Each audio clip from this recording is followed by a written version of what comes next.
Islam, kalau orang Islam percaya kepada Taurat, Zabur, Injil, Al-Quran, Iya. Tapi Iya. kalau orang Kristen kenapa Al-Quran nggak dipercaya, kok nggak adil ya? Iya, Bu. Iya. Teman-teman, saya perlu menjelaskan, sebenarnya ini adalah logika yang salah ya. Ini adalah suatu logika yang salah, atau lebih jelasnya, lebih tepatnya adalah pertanyaan yang salah. Kalau memang Yesus itu Tuhan, kenapa kok datang belakangan? Kesempatan ini satu video debat terbuka, dan tentu video ini sangat menarik untuk saudara tonton sampai selesai. Dan barangkali teman-teman yang melihat video ini belum pernah melihat video ini, dan tentu pembahasan di dalam satu video debat terbuka ini menarik, di mana ada seorang ibu-ibu ya, seorang mak-mak gitu ya, yang ada di layar saudara pada saat ini, memberikan beberapa pertanyaan yang cukup menarik. Pertanyaan tersebut, dan itu bagus untuk kita boleh simak secara bersama-sama. Nah, oleh sebab itu teman-teman, saudara harus melihat secara full video ini, sehingga saudara nanti boleh mendapatkan informasi yang utuh, ya, dapat mendapatkan kesimpulan yang benar, sehingga saudara boleh memberikan nanti tanggapan saudara, dan juga masukan saudara lewat satu diskusi atau debat terbuka yang kita lihat di dalam video ini. Nah, teman-teman, kita dulu melihat beberapa cuplikannya, nanti kita akan coba memberikan tanggapan sama-sama. Yuk kita lihat video berikut ini. Oh iya, sebentar lagi ya. Biar diselang-seling ada perempuan. Oke, terima Monggo, kasih. Umi. Assalamualaikum warahmatullahi wabarakatuh. Saya mau tanya, kalau memang Yesus itu Tuhan, kenapa kok datang belakangan? Terus Tuhannya Nabi Adam sampai Adam, Idris, Nuh, Soleh sampai Nabi ke-23 itu siapa Tuhannya? Memang cul-culan ngadeg dewe. Ngerti mas saya? Kalau memang Yesus itu Tuhan, kenapa datang belakangan dan nggak pakai baju lagi? Nggak pakai baju. Ngerti maksudnya ya? Ya, Mestinya kalau Yesus itu Tuhan, ya. itu datang duluan dong. Kenapa kok duluan Nabi Adam?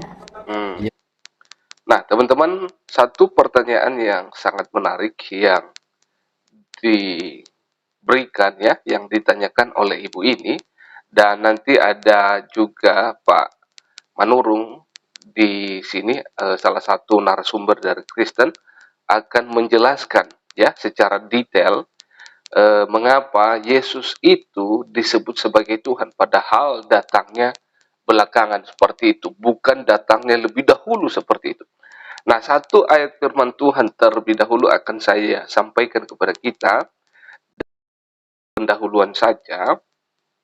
Nah, teman-teman, saya ajak kita untuk membuka, yaitu di dalam Yohanes pasal yang ke-8, ayatnya yang ke-58, yang berbunyi demikian, kata Yesus kepada mereka, aku berkata kepadamu, sesungguhnya sebelum Abraham jadi, aku telah ada. Nah, teman-teman, ingat sekali lagi, saya mau baca lagi.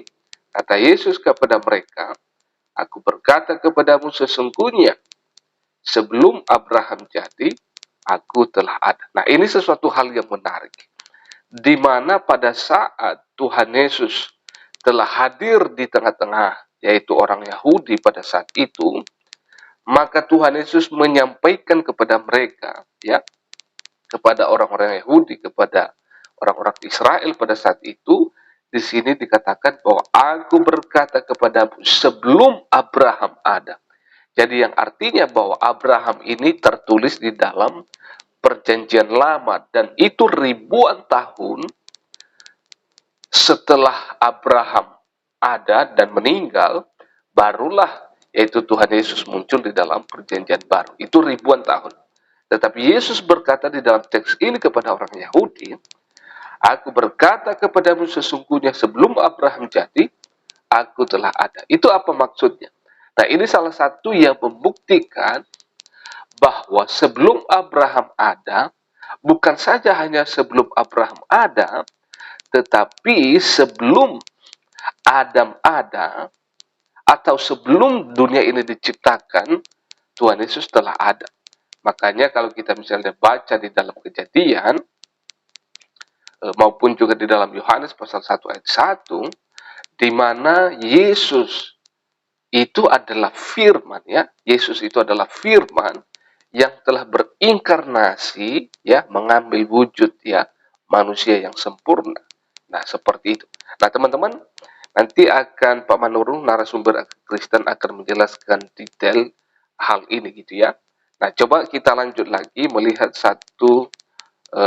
kembali cuplikan video dari ibu ini, beberapa pertanyaan yang dilontarkan atau dipertanyakan ibu ini. Mari kita lihat sama-sama.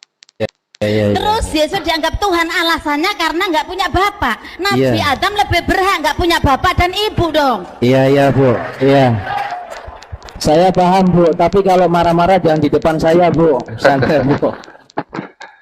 Iya. Kemudian yang kedua, Oke. Loh tadi yang bertanya Ibu nanya apa? yang Lah Ibu kalau nanya jangan di sana, hadapkan sini langsung. Jadi biar tahu. Tadi yang ditanyakan Ibu apa yang pertama tadi? kalau memang Yesus itu Tuhan, Kalau memang Yesus itu Tuhan, kenapa datang belakangan? oh kenapa datang belakangan? Nggak seperti sebelum Adam, mestinya kalau Tuhan itu. Ya mungkin Kok buruknya males belum sekali ada sih Bu. Tuhan kok males sih? Buruknya belum ada mungkin. Oke, lanjut. Buruknya belum ada. Oh, buruknya belum Iya ada. belum ada gitu. Ya. Oke ya. Pertama, yang dua. kedua Bu. Kalau memang Yesus itu Tuhan, Loh lagi tapi Yesus dia, Tuhan lagi terus. ya,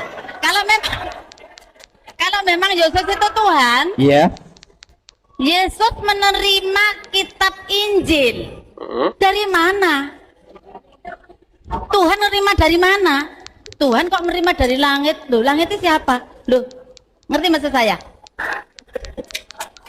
Kalau memang Yesus itu Tuhan, Iya. kenapa dia menerima kitabnya diterima dari mana? Nah, teman-teman, saya perlu menjelaskan, sebenarnya ini adalah logika yang salah, ya. Ini adalah suatu logika yang salah, atau lebih jelasnya, lebih tepatnya adalah pertanyaan yang salah. Kenapa Yesus menerima kitab? Nah, saya mau katakan di sini bahwa Yesus tidak pernah menerima kitab. Tidak pernah menerima kitab. Yesus itu adalah firman itu sendiri.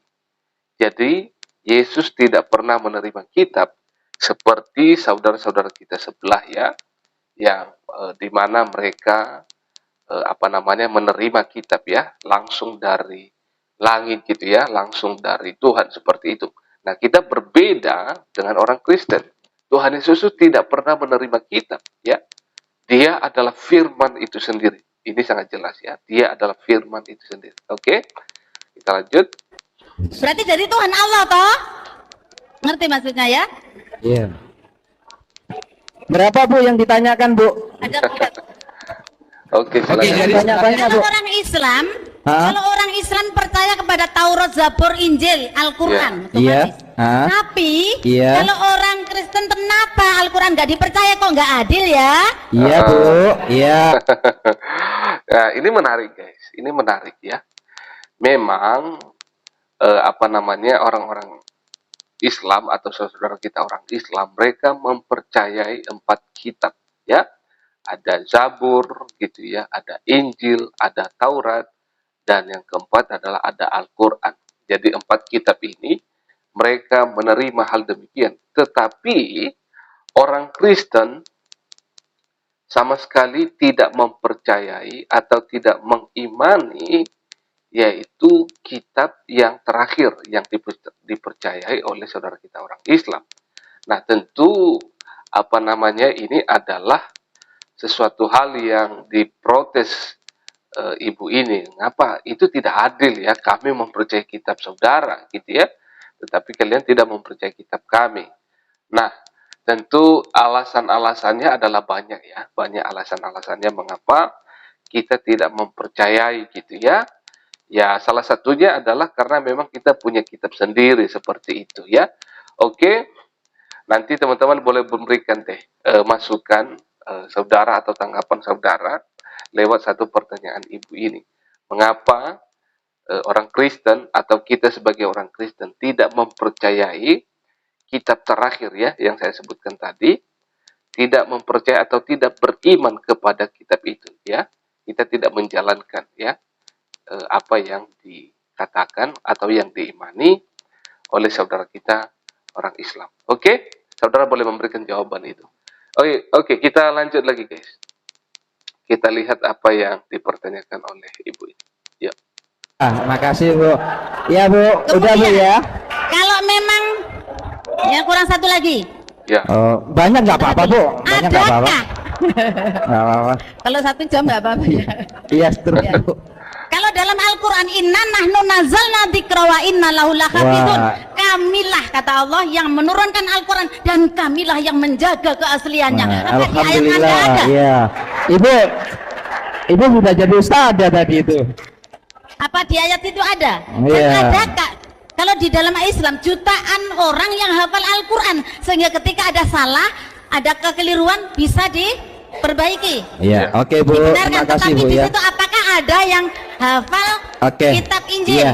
Kurang satu lagi Iya, ya, Bu. Bu. Oh iya. Oke. Udah Bu, terlalu Oke, teman-teman, di sini ibu ini mempertanyakan dan sekaligus juga memberikan pernyataan bahwa memang gitu ya, saudara kita orang Islam itu banyak sekali mereka yang menghafal Al-Quran gitu ya. Tetapi juga sekaligus menunjukkan pertanyaan atau memberikan pertanyaan, apakah orang Kristen ada yang menghafal gitu ya, ada yang menghafal yaitu Alkitab seperti itu. Nah, saya mau katakan bahwa kalau ada yang menghafal pasti ada yang menghafal Alkitab gitu ya, pasti ada yang menghafal. Nah, saya mau katakan bahwa kita itu punya originalnya ya, punya originalnya. Kita punya original Alkitabnya. Jadi kita tidak perlu takut lagi untuk untuk kehilangan gitu ya, untuk hilang kata-katanya atau seperti apa, atau ada kekurangan dan lain sebagainya. Karena apa? Karena kita sudah mempunyai yaitu original Alkitabnya, yaitu dalam dua bahasa, adalah bahasa Ibrani dan juga Yunani. Jadi ya buat apa capek-capek untuk menghafal seluruhnya gitu ya, walaupun juga banyak yang menghafal gitu ya Alkitab. Jadi seperti itu Bu ya. Nah, ini adalah jawaban. Saudara juga boleh memberikan jawaban ya, teman-teman yang menonton ini. Mari kita lihat lagi teman-teman. Ini terlalu Kalau banyak Bu. bahasa, kalau bahasa Anda tidak ada pinjam bahasa orang Islam nggak apa-apa. Ada Natal Akbar gitu barangkali. Iya. Natal Nggak apa-apa. Saya bolehkan. Iya, Ada oke, Bu. Natal Akbar. Jadi, ada Ibu kalimat-kalimat otoritas yang dalam dari bahasa Islam Iya. memang banyak sekali gitu. Oke. Terima kasih. Ya saran saya Bu ya sama Ibu nanti, kalau pada program dialog, kalau Ibu mau tanya lagi, tolong kalau tanya dengan senyum Bu ya, jangan dengan cemburu gitu Bu ya. Baik. Oke, monggo Pak Mandurung silakan jawab. Terima kasih Bu. Sebenarnya ini kan pertanyaan doktrin. Saya sudah berkali katakan kepada moderator kita, jangan diarahkan ke doktrin. Coba kita fokus kepada tema kita. Tapi nanti kalau saya tidak jawab kan ibunya nggak tidur nanti. Jadi saya jawab, Ibu, kenapa Yesus itu adalah Tuhan? Kenapa Isa Al-Masih itu adalah Tuhan? Kalau dia adalah Allah, kalau dia adalah Tuhan sendiri, kenapa dia datang belakangan? Nah, saya akan jawab dari Injil Yohanes dikatakan begini. En arke, hen hologos, kai hologos, hen prostonteon, kai theos, hen hologos. Artinya gini, en arke pada mulanya. Ini sejajar dengan kitab Taurat Kejadian 1 ayat 1 pada mulanya. Pada mulanya. Nah, lalu NRK hen hologos. Kata hen di sini adalah pada mulanya adalah firman. Kata hen di sini adalah pada mulanya dahulu kala. Hen. Dahulu kala yang sangat dahulu kala, artinya sejak Allah ada, logos itu sudah bersama dengan Allah. Dikatakan di sini NRK hen hologos. Pada mulanya adalah firman, kai hologos, dan firman itu hen prostonteon. dan firman itu bersama-sama dengan Allah. Kata pros itu artinya sama atau tinggal dengan Allah, bersama dengan Allah, sehakikat dengan Allah. Dikatakan hologos hen prostonteon kai theos hen hologos. Ini yang salah dalam penerjemahan bahasa Indonesia. Karena kalau dalam bahasa aslinya adalah kai theos hen hologos, tapi kalau dalam bahasa Indonesia dan firman itu adalah Allah. Dalam bahasa Indonesia, dalam bahasa asli bahasa Yunani kai theos hen hologos, artinya Allah lah firman itu. Saya akan jawab. Jadi maaf kata, kalau tadi kita sudah baca teks itu, kenapa Isa Al-Masih itu disebut Tuhan? Kalau dia Tuhan, kenapa datangnya belakangan? Jadi hologos prostonteon, artinya logos itu bersama-sama dengan Allah. Logos itu kan firman atau perkataan, beda dengan rema. Jadi logos itu seperti firman Allah sendiri yang kekal. Dikatakan di sana hologos prostonteon, firman itu pada mulanya bersama-sama dengan Allah. Sama seperti saya, pikiran saya, perkataan saya bersama-sama ketika saya lahir. Benar enggak Bapak Ibu? Iya kan? Benar enggak? Ketika saya lahir, saya dengan roh saya satu, dengan firman atau perkataan saya satu, dengan pribadi saya sendiri satu pada mulanya. Nah, di sana tadi dikatakan hologos prostonteon, pada mulanya bersama-sama dengan Allah. Lalu pertanyaannya, kenapa Isa Al-Masih datangnya kemudian? Lihat, secara hakikat firman itu bersama-sama dengan Allah kan? Firman itu bersama dengan Allah sendiri. Lalu dikatakan kai theos hen hologos, dan Allah lah firman itu. Jadi sebenarnya pada mulanya pun logos, yaitu Isa Al-Masih, karena nanti di ayatnya yang ke-14 itu dikatakan dan firman itu telah menjadi manusia. Itu pun bukan salah terjemahannya, tapi itu sudah disempurnakan. Sebenarnya itu telah menjadi daging, flesh. Ya. Nah, firman yang pada awalnya bersama-sama dengan Allah berinkarnasi pada ayat 14 dari Yohanes 1 ayat 14 menjadi manusia. Jadi firman yang awalnya itu bersama-sama dengan Allah menjadi manusia, turun dalam bentuk manusia. Contoh, apakah ketika misalkan saya diam begini, apakah itu berarti saya tidak punya firman, punya perkataan? Punya kan? Cuma saya tidak manifestasikan. Sama dengan Yohanes 1 ayat 1. Sebenarnya firman itu, sang firman itu sudah bersama-sama dengan Theos, Allah. Tapi manifestasinya baru 2000 tahun yang lalu. Makanya ayat 14 itu dan firman itu telah menjadi manusia. Di Al-Quran, di Muslim sendiri dikatakan apa? Firman Allah itu kan datang dari Allah. Pertanyaan saya, apakah firman Allah itu diciptakan? Kan tidak juga. Sama, kalau di Muslim dikatakan begini, firman Allah itu nuzul dalam bentuk buku. Apa susahnya bagi Allah turun dalam bentuk manusia? Nah, sekarang problem yang sangat rumit adalah begini nih. Kadang-kadang orang ingin mempelajari Isa Al-Masih itu dengan menggunakan kristologi dari bawah. Artinya mempertanyakan kok bisa Isa Al-Masih itu menjadi Tuhan. Sebenarnya metodenya itu saja sudah salah. Metode yang benar itu adalah membuat pendekatan dengan pendekatan kristologi dari atas, yaitu bagaimana Allah bisa menjadi manusia atau datang dalam bentuk manusia. Kan gitu. Kalau Allah bisa nujul dalam bentuk buku, kenapa Allah susah turun nujul dalam bentuk manusia? Jadi begini Bu, jadi sebenarnya Isa Al-Masih, firman Allah itu sudah awalnya bersama-sama dengan Allah, tapi manifestasinya itu baru datang 2000 tahun yang lalu. Satu hakikat. Ya. Jadi mungkin kira-kira itu. Teman-teman, demikian saja video ini. Kiranya saudara boleh mendapatkan ilmu pengetahuan dari video yang saudara baru lihat. Dan jika suka video ini boleh di like dan juga boleh dibagikan, sehingga video ini boleh dikenal dan juga boleh mendapatkan ya ilmu pengetahuan teman-teman yang lain juga yang belum tahu di luar sana. Oke teman-teman, demikian saja dan salam persaudaraan bagi kita semua, karena kita adalah saudara sebangsa dan setanah air ya.